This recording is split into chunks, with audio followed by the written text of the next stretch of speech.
Hi guys, మన YouTube ఛానల్ని ఎవరెవరు సబ్స్క్రైబ్ చేసుకున్నారో ఎట్లా చూడాలో ఈ వీడియోలో ఎక్స్ప్లెయిన్ చేస్తాను. అంటే మీ యూట్యూబ్ ఛానల్ని ఎవరెవరు సబ్స్క్రైబ్ చేసుకున్నారో సింపుల్గా తెలుసుకోవచ్చు అనమాట. దానికోసం మీ మొబైల్లో ఉన్న ఏదో ఒక బ్రౌజర్ ఓపెన్ చేసుకోండి. ఓపెన్ చేసిన తర్వాత సెర్చ్ బాక్స్లోకి వెళ్ళిపోయి studio.youtube.com అని టైప్ చేయాలి. టైప్ చేసిన తర్వాత ఫస్ట్ సైట్ మీద క్లిక్ చేస్తే ఛానల్ డాష్బోర్డ్లోకి వెళ్ళిపోతాం. వెళ్ళిపోయిన తర్వాత పేజ్ ఇంటర్ఫేస్ ఈ విధంగా వస్తుంది. వచ్చిన తర్వాత కింద చూసుకోండి రీసెంట్ సబ్స్క్రైబర్స్ అని చెప్పేసి ఒక ట్యాబ్ ఉంటుంది అనమాట. అంటే మీ ఛానల్కి ఎంతమంది సబ్స్క్రైబర్స్ ఉన్నారో అంతమంది లిస్ట్ అయితే ఇక్కడ కనపడదు, ఓన్లీ కొంతమంది లిస్టే కనపడుద్ది. నాకు అరౌండ్గా 1 lakh పైనే ఉన్నారు సబ్స్క్రైబర్స్. అందరివి అయితే రావు, ఓన్లీ లిమిటెడ్ పీపుల్స్ మాత్రమే వస్తాయి. ఆల్ అనే బటన్ మీద క్లిక్ చేస్తే వాళ్ళు ఏ డేట్లో మన ఛానల్ సబ్స్క్రైబ్ చేసుకున్నారో, వాళ్ళకి యూట్యూబ్ ఛానల్ ఉంటే వాళ్ళకి ఎంతమంది సబ్స్క్రైబర్స్ ఉన్నారో కూడా కనపడుద్ది అనమాట. రాజేశ్వరి అని చెప్పేసి ఇక్కడ ఒక ఛానల్ అయితే ఉంది. వీళ్ళు 2 July 2024 నా ఛానల్ సబ్స్క్రైబ్ చేసుకున్నారు.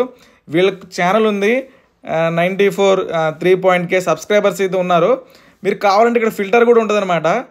మీరు కావాలంటే 90 days చూసుకోవచ్చు. ఇక్కడ లైఫ్ టైం అనమాట. అంటే నా ఛానల్ స్టార్ట్ చేసిన కానీ నుంచి ఇప్పటి వరకు ఎవరెవరు సబ్స్క్రైబ్ చేసుకున్నారు పెద్ద యూట్యూబర్లు నా ఛానల్ని. జోస్ క్రియేషన్స్ అని ఉంది, అరౌండ్గా చూడండి 704K సబ్స్క్రైబర్స్ ఉన్నారనమాట. పెద్ద ఛానల్ ఇది, మీరు కూడా చూసే ఉంటారు. గ్రాఫిక్ ఇవన్నీ ఏంటంటే గ్రీన్ స్క్రీన్ వీడియోలతో హీరో హీరోయిన్ పక్కన ఉన్న డ్యాన్స్ వేసే వీడియోలు, ట్రోల్ వీడియోస్ కొన్ని అట్లా చేస్తాడు అనమాట.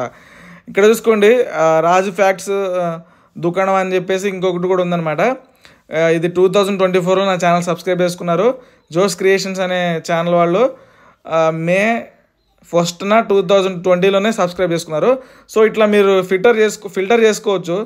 లాస్ట్ 365 daysలో ఎవరెవరు సబ్స్క్రైబ్ చేసుకున్నారు, 90 daysలో ఎవరు చేసుకున్నారు, 28 daysలో ఎవరెవరు చేసుకున్నారు అని చెప్పేసి వాళ్ళకి సబ్స్క్రైబర్స్ కౌంట్ ఎంత ఉంది ఇవి కూడా మొత్తం చూసుకోవచ్చు అనమాట. మనం సబ్స్క్రైబర్స్ కౌంట్ ఉన్నది అంటే ఇక్కడ చూసుకోండి ఫిల్టర్ ఉంది, మళ్ళీ ఇంకోటి చూపిస్తాను. దీని మీద క్లిక్ చేస్తే 0 సబ్స్క్రైబర్స్ ఉన్న వాళ్ళదనమాట. దీని మీద క్లిక్ చేస్తే ఎక్కువ సబ్స్క్రైబర్స్ ఎట్లా ఏంటి అని చెప్పేసి 28 daysలో ఎక్కువ సబ్స్క్రైబర్స్ ఉన్నది ఫస్ట్ చూపిస్తుంది. మళ్ళీ దీని మీద క్లిక్ చేస్తే 28 daysలో ఎవరికైతే సబ్స్క్రైబర్స్ లేరో వాళ్ళకి చూపిస్తుంది. అదేవిధంగా మీరు లైఫ్ టైం పెట్టుకున్నా సరే సబ్స్క్రైబర్స్ కౌంట్ని చేంజ్ చేసుకోవచ్చు, మామూలుగా పెట్టుకోవచ్చు అనమాట. దీన్ని డేట్ ఆఫ్ సబ్స్క్రైబర్స్ కూడా దీన్ని కూడా అంతే ఫిల్టర్స్ మార్చుకోవచ్చు. యాక్షన్ అని ఉంది కదా, ఇవన్నీ మనకు కావాలంటే మళ్ళీ వీళ్ళ ఛానల్ కూడా సబ్స్క్రైబ్ చేసుకోవచ్చు అనమాట. ఈ విధంగా అయితే మనకి ఇక్కడ ఆప్షన్లు అయితే ఉన్నాయి. ఈ విధంగా చూసుకోవచ్చు అనమాట మీ ఛానల్ని ఎవరు ఫేమస్ యూట్యూబర్స్ సబ్స్క్రైబ్ చేసుకున్నారు ఏంటని చెప్పేసి. అంత లిస్ట్ అయితే రాదనమాట. నాకు 1 lakh ఉన్నారు కదా, 1 lakh ఎందుకు రాలేదు, నాకు ఒక 20K ఉన్నారు కదా 20K ఎందుకు రాలేదని చెప్పేసి మీరు కంగారు పడొద్దు. నెక్స్ట్ ఏంటంటే మీకు ఏదైనా డౌట్స్ ఉంటే Instagram Telugu tech boys ID నన్ను ఫాలో అయ్యి మెసేజ్ చేయండి, నేను రిప్లై ఇస్తాను. యూట్యూబ్కి సంబంధించిన ఎలాంటి ప్రాబ్లమ్స్ ఉన్నా సరే వాట్సాప్లో కాంటాక్ట్ అవ్వండి.